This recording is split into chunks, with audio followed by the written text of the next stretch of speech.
panahon sa wala pa ang cellphone, kundo na kay mensahe sa papel mo sulaton.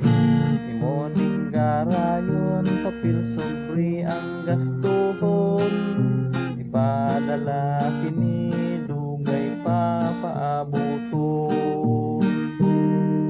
O karon nga high-tech na ang cellphone, na uso na imong mga tuyo, diha madawat na.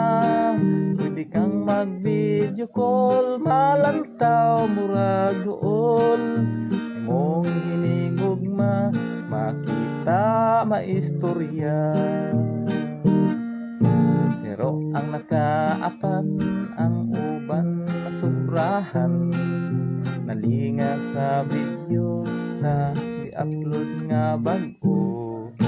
Isang unsa na lang ang ilang nalantawan, magsusi sa TikTok